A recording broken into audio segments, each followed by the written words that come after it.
Bienvenido al podcast del Taber Cojutepeque. Iniciamos con el estudio del Evangelio según San Juan. Episodio 1, el Logos, Juan capítulo 1, versículos del 1 al 18, con el pastor Michael Velázquez. Padre, te pedimos tu bendición para la enseñanza de esta noche. Ayúdanos, Señor, a iniciar este proceso de lectura del Evangelio de Juan y muéstranos a través de él esa grandeza que el Evangelio de Juan tiene para cautivar a las nuevas generaciones y también para que aprendamos de tu palabra. Te damos las gracias en el nombre de Jesús. Amén y amén. Muy bien, algunas cosas introductorias. Hoy en día se sabe que el autor del Evangelio de Juan, tradicionalmente se acepta a Juan el escritor como Juan el discípulo de Jesús como el escritor del Evangelio. Hoy en día pues eso está ya bien debatido e investigado.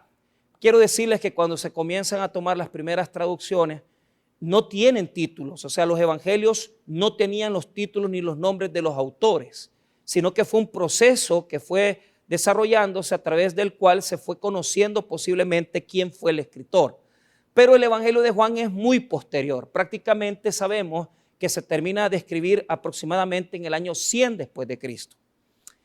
Esto implica que tiene diferencias profundas con los demás evangelios, los sinópticos. En particular, el Evangelio de Juan se desarrolla y se escribe por la comunidad. Una comunidad que uno de los eruditos más grandes de la investigación del Evangelio de Juan, llamado Raymond Brown, dice que se llamó o se le puede conocer como la comunidad del discípulo amado. ¿Por qué? Porque Juan, a diferencia de los primeros tres, Mateo, Marcos y Lucas, tiene totalmente aportes diferentes que no permite que se lea a la par de los primeros evangelios. Por lo tanto, se sabe que la fuente que dio origen a este evangelio tuvo que haber sido una fuente diferente que los tres sinópticos. ¿Por qué se llaman sinópticos Mateo, Marcos y Lucas? Porque se pueden poner a la par y ver sus comparaciones. Sinopsis quiere decir poner a la par. Entonces, Juan no es sinóptico. Diga conmigo, Juan no es sinóptico. Ahora, habiendo dicho esta parte de la introducción que poco a poco yo voy a ir desarrollando en el camino porque no vale la pena darles toda la teología, sabemos que el Evangelio de Juan, por ejemplo, yo solamente he leído un autor llamado Juan Mateos, que es otro gran erudito. Juan Mateo dice, posiblemente este evangelio es igual de antiguo que Marcos, dice, porque Marcos fue escrito en el 50. Pero Juan Mateos realmente en el tiempo ha ido como, digamos, desgastándose esa hipótesis. Porque dice él que Juan no tiene el nacimiento de Jesús. Y ese es uno de los elementos que él toma en cuenta como para decir que es del mismo tiempo de Marcos. Pero la verdad, honestamente, no lo sabemos. La tradición y la exégesis moderna nos pone en el año 100 después de Cristo. Ahora, ¿qué les tengo que decir con respecto a esto y que tenga que ver todavía con relación a los evangelios sinópticos? Los únicos dos evangelios que hablan del nacimiento, ustedes saben que son Mateo y Lucas. Juan no habla del nacimiento así como lo conocemos, el nacimiento en Belén, el nacimiento cuando los magos llegan, un año después de nacido el niño, y los pastores, según Lucas, llegan la noche. Es decir, ese nacimiento no lo vamos a encontrar aquí. Lo que vamos a encontrar es la forma que Juan quiere presentarnos la encarnación de Jesús. Y por eso he titulado a esta reflexión el Logos. Quiero decirle que la introducción de Juan se le llama, así como técnicamente se le llama prólogo. Diga conmigo prólogo. No, dígalo bien, prólogo. Fíjese bien, se sabe que esta parte del evangelio se escribió posteriormente. Es un resumen de los temas principales de todo el evangelio de Juan y nos da una introducción de lo que va a venir por delante. Por ejemplo, cuando usted hace una tesis, usted no comienza escribiendo la introducción. Usted escribe la introducción hasta que termina la tesis. Y cuando ya termina la tesis, usted pone la introducción. Así pasa con el prólogo. El prólogo se escribe posteriormente, de alguna manera, para poder explicar los temas principales del Evangelio. Ahora, ¿Cómo se divide? ¿Cómo se divide? Fíjese que es un himno. Diga conmigo, un himno, un canto, un poema.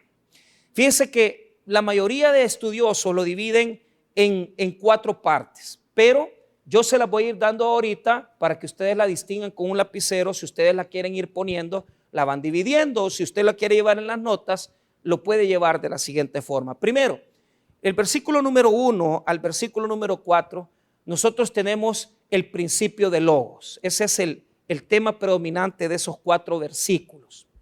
El logos como tal, ¿verdad? Entonces, ¿qué es lo que tenemos ahí? La pregunta es, ¿dónde estaba Jesús? ¿Dónde estaba el Señor antes del nacimiento? Entonces, la pregunta primera la respondemos con el verso 1 al 4. Luego, los versos 6 hasta el verso 8 nos hablan en particular del testimonio de Juan el Bautista. ¿Cuál es la función de Juan el Bautista? Algunos eruditos piensan que los versos 6 al 8 han sido incorporados posteriormente. ¿Por qué? Porque cuando usted va leyendo el poemita no le pegan. El verso 6 y 8 no pegan con el poema. Pero algunos exegetas dicen que sí es parte, otros dicen no. Nosotros lo vamos a leer como es que fuera una estrofa del poema. No hay ningún problema. O del himno, del canto que estamos revisando. Verso 9 hasta el verso número 13 nos habla de la recepción. Es decir, cómo se recibió el logos, quién lo recibió y por qué no lo recibieron algunos. Eso está el verso 9 al verso 13. Luego, el centro del himno, el centro del cántico es el 14, la encarnación. Diga conmigo, la encarnación. Mire qué interesante, el 14. Y aquel verbo fue hecho carne. Eso es una teología, o sea, rompe nuestro esquema, rompe nuestras condiciones espirituales, porque aquel que estaba, logos, que estaba en la eternidad, se encarna. Entonces el 14 es el centro del poema.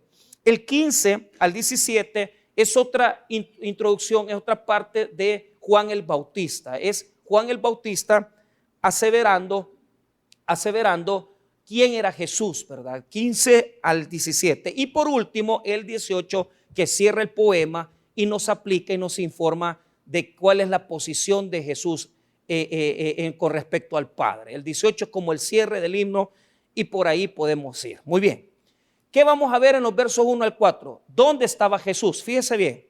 Antes de nacer, según el texto de Juan, diga conmigo, el logos. El logos estaba con el Padre, estaba con Dios. Y esto es algo que rompe nuestros esquemas. ¿Por qué? Porque nosotros estamos acostumbrados a que nos digan que Jesús nació en Belén y que en esa noche llegaron los pastores y que un año después llegaron los magos. Señores, antes de nacer, Jesús, y lo digo así, el logos ya existía, ya estaba. Pero eso se queda poco, eso se queda corto. ¿Por qué? Porque Jesús ya era antes de la creación de todo. Lo que nos explica en los versos 1 hasta el verso número 4 es decirnos, escuche bien, es decirnos la posición de Jesús, la posición del logos ante el Padre. Esto pasa antes de la creación de Génesis 1:1. Esto pasa antes del principio del ministerio y nos explica dónde estaba el Señor. Entonces, el escritor le pone logos. Logos significa palabra, palabra activa, palabra de vida. Así se describe a Jesús antes de su nacimiento. Diga conmigo, palabra de vida. El logos. En la filosofía griega, el logos era un pensamiento de orden. No me voy a meter en filosofía porque estoy aburrido de explicar lo de logos, pero esto no es filosófico. Esto es bíblico, es espiritual. Nuestro maravilloso Salvador estaba con el Padre. Ahora, hay un texto en el Antiguo Testamento que es un proverbio, que no quiero que lo busque, sino que solamente yo se lo voy a leer. Este proverbio habla de la posición que tiene la sabiduría ante Dios en la creación. Esto lo van a encontrar en Proverbios, lo vuelvo a repetir. no lo vayan a buscar, solamente doy el dato para que tengan el dato. Proverbios capítulo 8, versículo número 22. El texto habla de la sabiduría y lo que sucede es que la sabiduría estaba con Dios, pero la sabiduría es engendrada, es hija de Dios, es creación de Dios. Entonces el Proverbio 8, 22, que por cierto ustedes lo tuvieron que haber leído ahora, porque hoy se lee el Proverbio 8, por si no lo leyeron la Biblia, andamos mal, hermano, ahora. Pero Proverbio 8, 22 dice así, si me la pueden poner en pantalla, Proverbio 8, 22, Jehová me poseía en el principio, ya de antiguo antes de sus obras. Eternamente tuve el principado desde el principio, antes de la tierra, antes de los abismos fui engendrada, antes que fuesen las fuentes de las muchas aguas, antes que los montes fuesen formados, antes de los collados ya había sido yo engendrada. No había aún hecho la tierra, ni los campos, ni el principio del polvo del mundo. Cuando formaba los cielos, ahí estaba yo. Cuando trazaba el círculo sobre la faz del abismo, cuando afirmaba los cielos arriba, cuando afirmaba las fuentes del abismo, cuando ponía el mar su estatuto para que las aguas no traspasasen sus mandamientos, cuando establecía los fundamentos de la tierra, con él estaba yo ordenándolo todo y era su delicia de día en día, teniendo solaz delante de él en todo tiempo. Entonces, la sabiduría estaba con Dios, dice el proverbio. Juan toma la idea de cómo la sabiduría estaba a la par. Diga conmigo, a la par. Es decir, Dios usó la sabiduría para crear. Los judíos dicen que Dios a través de la sabiduría lo creó todo. Pero Juan cambia eso. ¿Por qué? Porque Juan no quiere decirnos, miren, el Señor, el Logos, es igual que la sabiduría. No, el Logos, quien nosotros creemos que es el Señor y Salvador Jesús, ya estaba con Dios ahí. Pero escuche bien, como lo dice, Logos. Pero la postura que pone Juan es diferente. La sabiduría estaba a la par, pero el Señor, el Logos, está en una postura distinta. Está frente a frente. Diga conmigo, enfrente de Dios. La palabra griega es pros. Y los exegetas dicen, ¿cómo es posible que estuviera? Porque es una acción activa, es decir, no es que el Señor estuviese solamente así, sino que estaba frente a Dios en una condición de unidad. Entonces, vea cómo dice el versículo número 1. En el principio era el Logos, y el Logos era con Dios. Pero imagínense, cuando dice el versículo, era con Dios, la palabra griega es pros, es decir, está frente. ¿Se imaginan ustedes la relación eterna que tiene el Padre con el Hijo? ¿Se imaginan la cercanía? Y aquí hay muchos que todavía andan visitando brujos, y aquí hay muchos que andan todavía poniéndole candelas a cualquier cosa. El Logos estaba frente a Dios, pero no solamente dice que estaba frente, sino, y esto implica, diga conmigo, dos seres diferentes. Son dos distintos, porque si no dijera el Logos o el verbo era igual que Dios. No dice así, dice diferencia, dice Logos y dice Dios. Entonces el verbo y Dios son dos diferentes, pero comparten una unidad. ¿Por qué razón? Mire lo que dice el versículo número 1 en la segunda parte. Y el verbo era Dios, Theos. Es decir, la diferencia es que el Logos comparte la misma condición divina que la del Padre. Entonces, aunque son dos, son uno. Son dos y uno. Están unidos porque es Dios. El Señor, el Logos, el verbo es Dios y el Padre es Dios. Comparten la misma condición, comparten la misma esencia y por lo tanto están cercanos el uno con el otro. El verbo, la palabra o el Logos es palabra de vida, es palabra activa Y esa palabra estaba frente a Dios, pero teniendo una función en particular. Y la pregunta es, vea lo que dice el verso 2. Este era en el principio con Dios. ¿Qué quiere decir eso? Quiere decir que además de compartir una cercanía tan profunda que no podemos ni imaginar, podemos concluir que Dios y el Logos, en esencia, los dos tienen la naturaleza de Dios. Entonces el verso 2 es como que cierra la idea principal de que al estar frente a frente, ellos comparten una condición divina. Ellos comparten una condición divina. Y por lo tanto, tienen una condición de intimidad, tienen una condición de cercanía profunda que nuestras mentes no la van a lograr comprender. Entonces, algunos preguntarán, ¿dónde estaba el Logos antes del nacimiento? Estaba con Dios y era Dios. Nada de que, miren, es que Jesús cuando vino aquí a este mundo, aquí se hizo Dios. No, Señor, estaba ya con el Padre, pero la cercanía no es como la sabiduría, que la sabiduría está a la par. El Logos está frente a Dios, interactuando con Él, relacionándolo con. No lo vean como algo estático, no lo vean como algo que está solo cara a cara viéndose. No, se está moviendo, está en actividad poderosa, está en una relación constante que no tiene detenimiento, que no se detiene. Esa relación no se detenía nunca. Ahora, el verso 3 y 4 nos habla de la función de Logos en la creación.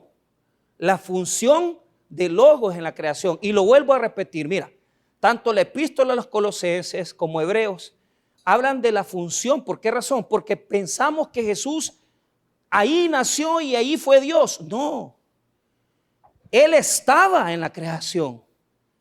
Amén, hermanos. Él estaba en la creación. Entonces, ¿para qué andan buscando tantas cosas afuera de Dios? Si allí tienen a Jesucristo.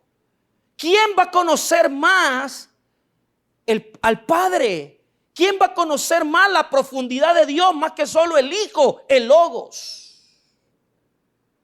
Entonces, ¿cuál fue la función? ¿Cuál es la función del Logos ante el Señor, ante el Creador, ante el Padre? La función no es estática, no es de estarse viendo. Mire lo que dice el 3 y 4. Todas las cosas por Él fueron hechas, y sin Él nada de lo que ha sido hecho fue hecho. Todas. La palabra egeneto es algo bien interesante. ¿Por qué? Esta palabrita que está aquí, mire, todas las cosas por Él fueron hechas. ¿Qué quiere decir? Que no había nada. Genetos en griego, egenetos, y vino a hacer algo. No había nada. No había tierra, no había nada. Porque en el principio eran ellos, en una unidad eterna.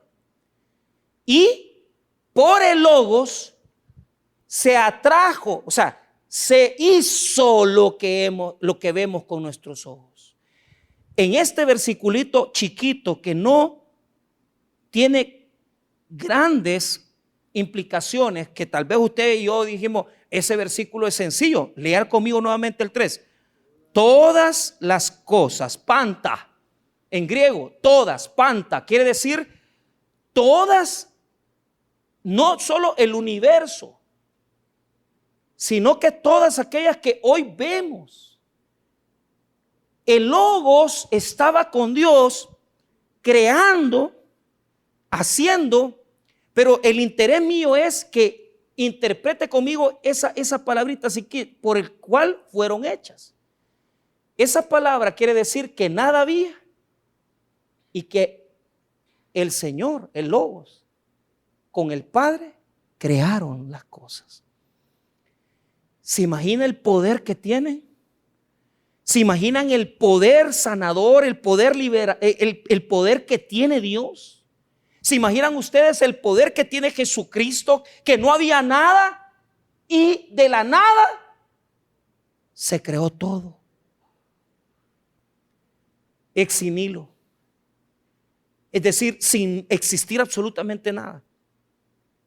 El poder de nuestro Dios es tan grande que ha sido muchas veces opacado, porque hoy en día pensamos que la ciencia, la naturaleza, mire, a pesar que la ciencia ha llegado tan lejos, no pueden crear, no han podido crear, no han tenido éxito en crear, porque aunque se han propuesto hacer brazos mecánicos, piernas para poder que las personas tengan prótesis, jamás han podido crear la perfección que Dios ha creado. Solo imagínense para ver, solo imagínense crear el ojo. ¿Se imaginan ustedes el poder grandísimo que está en Dios? Para que vengan a decir hoy en día que fuimos creados por una situación, ¿verdad? Que una gran explosión y que hay un orden allí, ¿verdad? No. El Logos estaba con Dios y el Logos actuó en la creación. Y vea lo que dice el verso número 3 nuevamente: todas las cosas por Él fueron hechas y sin Él nada de lo que ha sido hecho fue hecho. ¿Qué quiere decir? Que el Logos fue quien dio esa creación, pero sin Él nada se pudo haber creado. Sin el Logos no se pudiera haber creado la tierra, no se pudiera haber creado absolutamente nada. El poder que está en Él es inmensamente grande, es poderoso. Ahora, el Logos tiene dos elementos. Vea lo que dice el versículo número 4. En Él estaba la vida y la vida era la luz de los hombres. ¿Qué hay en el Logos? Vida y luz. Entonces, recapitulemos. El Logos estaba frente a Dios como un ser diferente, pero lo mismo. Eso es divino. ¿Cuál era la función? Crear. Él estaba creándolo. A través de Él se creó todo. De la nada pasó a crear. El tiempo, la historia inicia en ese versículo. El tiempo y la historia, el horario, la hora, el tiempo como lo conocemos hoy, ahí inició cuando Cristo, cuando el Logos estaba con el Padre y se crearon todas las cosas en la historia. Ahora, había en Él vida y luz. ¿Por qué razón? Porque el Logos es la fuente de la vida para toda la creación. En el Señor está la vida y está la luz. La vida trae luz y esa luz se transmitió a la creación de tal manera que, noten esto, vida y luz son de Dios. Pero, ¿qué es lo que vi en la tierra? Las tinieblas. Mire lo que dice el verso 5. La luz en las tinieblas resplandece y las tinieblas no prevalecieron contra. ¿Por qué? Porque en Jesús está la vida y la luz. Pero en la humanidad está la oscuridad, las tinieblas. Pero escuche bien, la vida y la luz nunca van a ser más fuertes que la oscuridad. Ahora, la oscuridad no desapareció, las tinieblas no desaparecieron. Las tinieblas existen, pero la vida y la luz de Jesús irrumpieron en las tinieblas y no permitieron que la oscuridad y las tinieblas fueran más. Fíjese que andando en Estados Unidos, ahí en Washington, uno dice, este país, qué grande es, qué abundancia, pero yo sin mal en mi corazón se lo digo, ahí cerquita de la Casa Blanca, que es donde se gobierna el mundo, el país más poderoso del mundo, un restaurante en una esquina y yo pasé tomando un pequeño video. Dos personas prácticamente en una condición totalmente de indigencia. Y yo puse el video y fíjese que el señor buscaba en la cartera, buscaba dinero quizás, pero le daba los papeles y no sacaba nada. Yo tengo el video. Viviendo en una champita de cartón, en un asiento en donde se esperan los buses. Puede ser el país más grande y el más poderoso, pero nunca es más poderoso que Dios. Porque aún en el país más rico, la indigencia del ser humano existe, porque siempre va a haber tinieblas, siempre va a haber oscuridad. Y la vida y la luz siempre va a tener una lucha con las tinieblas que existen. Pero ¿qué quiere decir esto? Quiere decir que aún, hermano, en nuestra humanidad, que hemos avanzado mucho, que tenemos grandes conocimientos y que los países desarrollados tienen tanto poder, no pueden erradicar ese tipo de cosas. Porque el único que puede erradicar verdaderamente la injusticia en el mundo es el Señor Jesucristo. Es el único. Entonces, esas realidades de vida siempre se van a ver. Siempre vas a ver la vida y la luz y las tinieblas a la par. Pero no es que las tinieblas tengan tanto poder como la vida y la luz. La vida y la luz prevalecen contra ellas. ¿Qué tal si tomamos a esos indigentes y en lugar de darles solo comida, les damos a Cristo?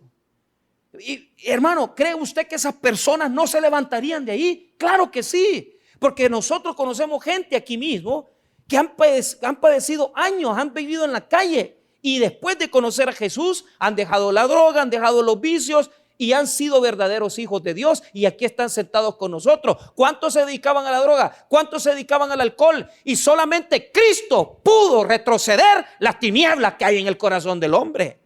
El Logos es poderoso. El Logos representa el poder y la persona de nuestro Señor y Salvador Jesucristo. Ahora, veamos esto. Una vez que nos explica cómo estaba Él en la eternidad, los versos 6 y el verso 8 nos explican la función de Juan el Bautista. Yo quiero que vea esto. La función del Bautista es la misma función de nosotros. Diga conmigo, es la misma función. ¿Cuál es la función? La luz de Dios no puede llegar a la humanidad si no utiliza personas para llevar el mensaje.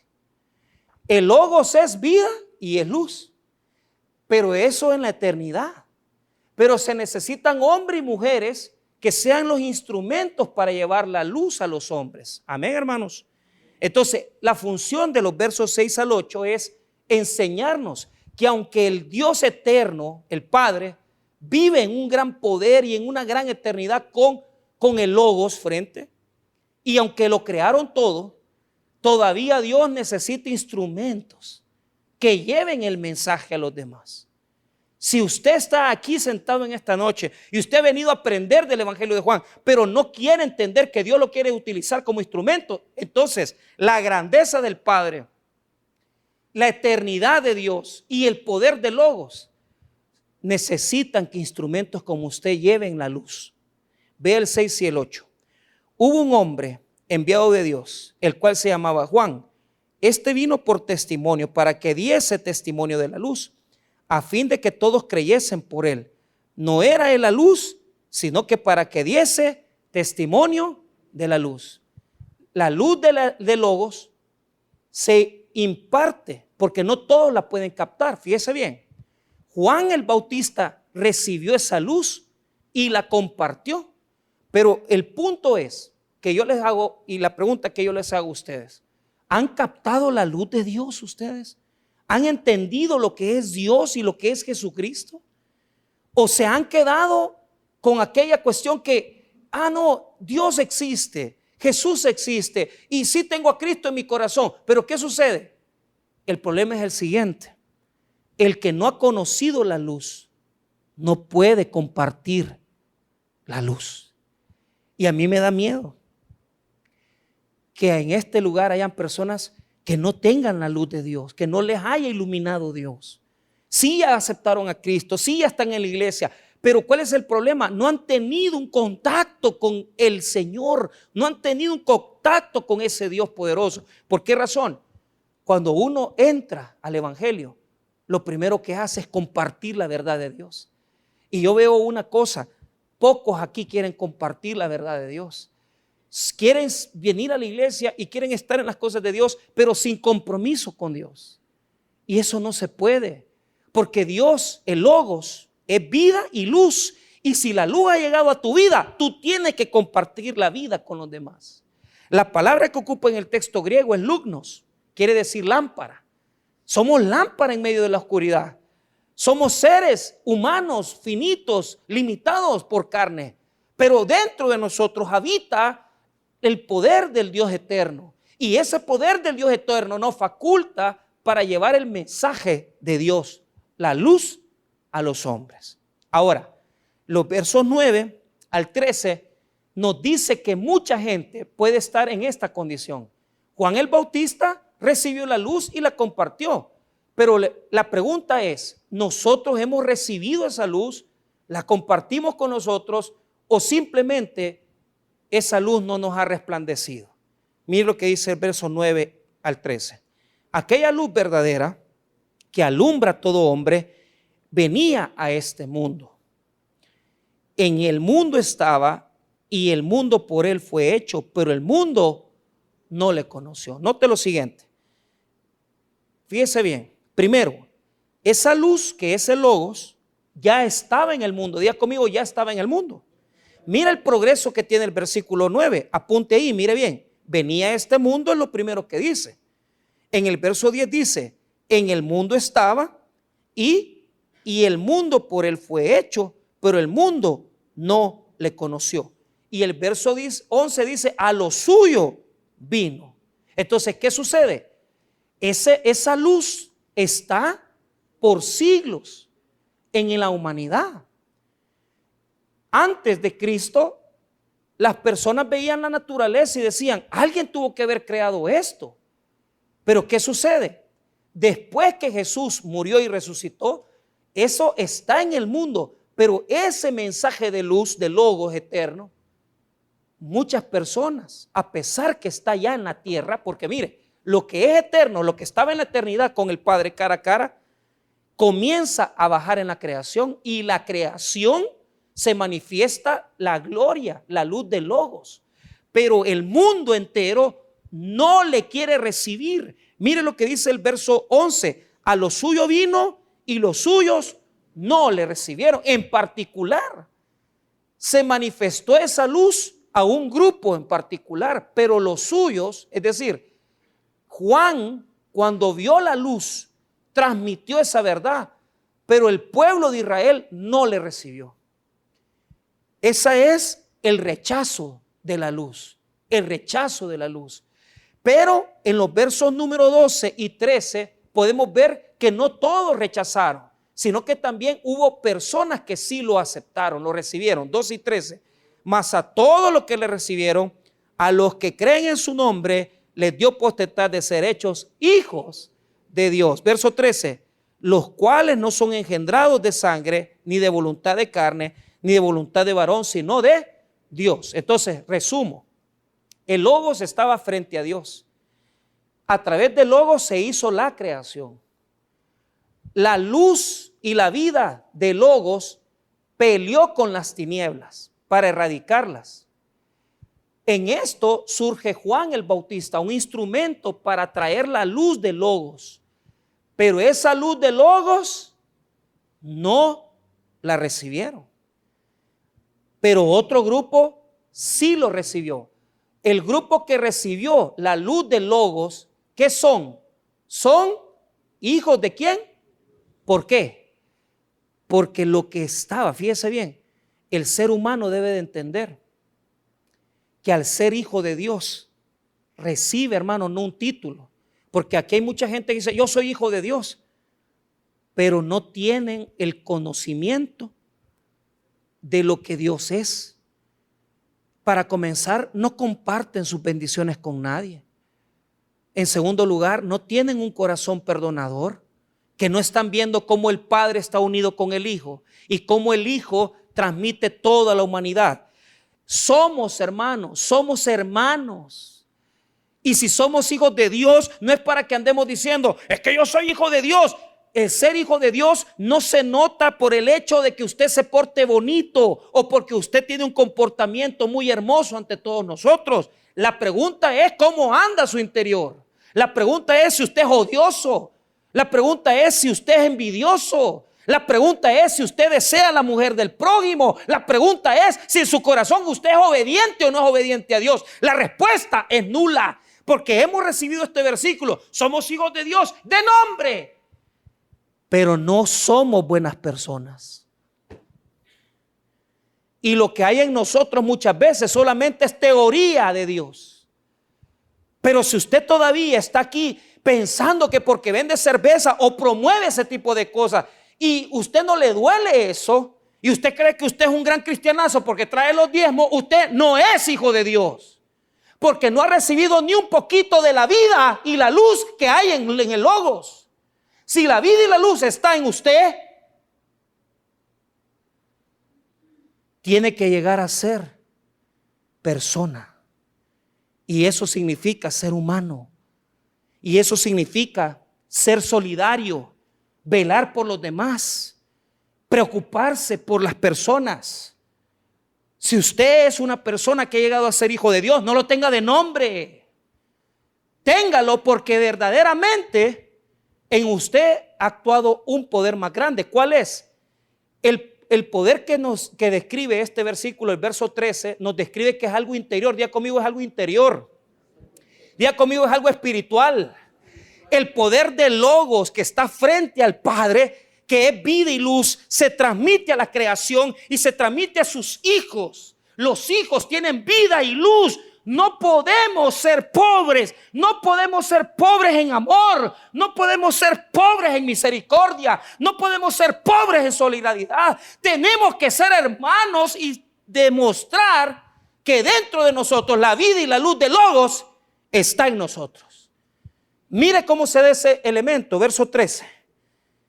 Los cuales no son engendrados de sangre, ni de voluntad de carne, ni de voluntad de varón, sino no es por genética humana. Es Dios el que nos da el espíritu para nacer de nuevo. Pero hasta ahorita la iglesia evangélica ha tomado esos versos solo de teoría. Pero en la iglesia evangélica hay un tremendo problema. En la iglesia evangélica hay orgullo. En la iglesia evangélica hay soberbia, altivez. Y nos decimos hijos de Dios, pero no hay luz ni vida en nosotros. Ahora, vea lo máximo que está aquí, verso 14. Y aquel verbo fue hecho carne. Son 3 palabras. Verbo, hecho carne. Hecho carne. Y habitó entre nosotros. Y vimos su gloria, gloria del unigénito del Padre, lleno de gracia y de verdad. Diga conmigo la encarnación. El Logos que estaba con el Padre en la eternidad cara a cara, se encarnó. Se hizo un bebé. Y aquel que estaba viviendo con el Padre, vino. La palabra en el griego dice tabernaculizar. Es como cuando en el Antiguo Testamento la presencia de Dios habitaba en el tabernáculo de reunión. Lo que está diciendo este versículo es que ahora la gloria de Dios la tenemos en Jesucristo. Y usted Jesucristo lo tiene en la palabra. El Logos, la palabra activa, está en su evangelio. Y muchos aquí desprecian la palabra de Dios. Y muchos no quieren ver el rostro de Dios. La única relación que tiene el hombre, la única forma de contactar con el ser eterno llamado Dios, es el Logos.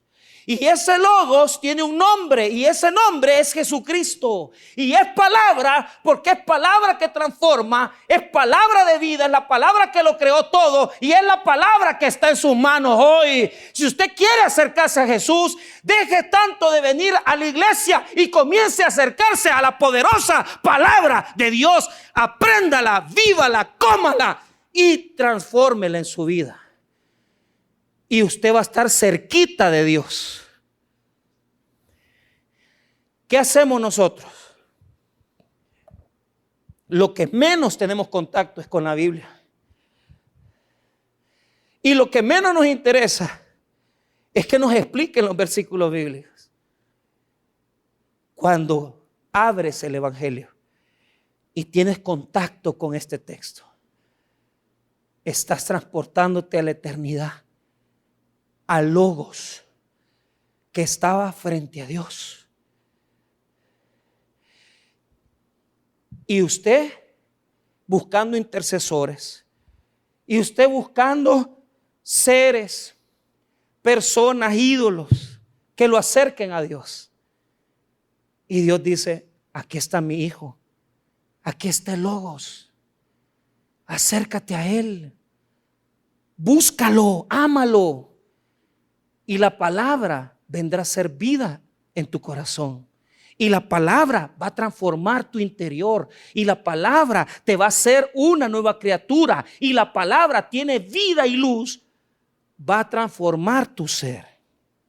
El versículo es tan poderoso que nos presenta a Juan el Bautista nuevamente. Pero la reflexión que yo quiero hacer al final de esto es terminar con el verso 18. Dice así: a Dios nadie le vio jamás. El unigénito Hijo que está en el seno del Padre, Él le ha dado a conocer. Jesús se encarnó. Pero dice este versículo que Jesús está en el seno del Padre. La palabra griega es kolpos, quiere decir metido en el corazón. Y escuche bien. A mí me gusta esa alabanza de Roberto Orellana que dice: escóndeme en el hueco de tu corazón. Cuando se escucha esa alabanza se está refiriendo a esto. Porque en el hueco del corazón de Dios está Jesús. Aunque caminaba, aunque hacía milagros en el mundo, Él estaba directamente conectado con el Padre. ¿Qué nos dice este versículo? Que los discípulos de Jesús tienen que estar en su pecho, escondidos en Jesucristo, escondidos en el Señor. Si hay algo que usted tiene que entender en esta noche, es que posiblemente usted se ha dado mucha enseñanza religiosa, y que usted piensa que porque tiene años de ser evangélico, usted ya alcanzó todo lo que necesita. Y usted piensa: tengo años de estar en esta iglesia. Nada de eso puede hacer lo que puede hacer alguien que esté escondido en Jesucristo. Pero la única manera de entrar en el corazón de Dios es a través de Jesús. ¿Y qué tenemos que hacer nosotros como iglesia hoy en día? Aprender a amar más a Jesús, tener una relación íntima con Jesucristo, aprender a orar a Jesús, y que en nuestra vida Jesús sea todo. Que en nuestra vida, nuestro respirar, nuestro anochecer, nuestro caminar, nuestro trabajar, todo sea alrededor de la persona de Jesucristo. Porque Él es el Logos, el que está frente al Padre, y Él es quien está en el pecho de Dios. Y si nosotros queremos borrar esas diferencias, distancias, tal vez usted en esta noche dice: yo no he estado tan cerca de Jesús, tal vez necesito estar más cerca. ¿Qué tiene que hacer hoy? Lo que tiene que hacer es decirle a Dios: Señor, quiero conocer a Jesús. Quiero que mi vida se enfoque en conocer a Jesús. Tal vez tu matrimonio está mal. Tal vez estás enfermo, tal vez estás pasando por una necesidad. Solo te doy una respuesta. Acércate a Jesús. En Él está la vida y la luz. El poder eterno de la creación está en Él. ¿Para qué buscas a otro lugar? ¿Para qué buscas en otros lugares? Si solo en Jesucristo está todo. Y vemos estos versos y aprendemos lo siguiente. Todas las promesas del Padre están en las manos de Jesús. Todo lo entregó Dios en su Hijo Jesucristo. Si usted en esta noche reconoce que necesita estar más cerca de Jesús, haga esta oración y dígalo: Jesús, quiero conocerte, quiero saber quién eres tú. Y si no sabe, hoy es un buen día para comenzar una relación nueva con el Señor Jesucristo. Vamos a orar. Padre, te damos gracias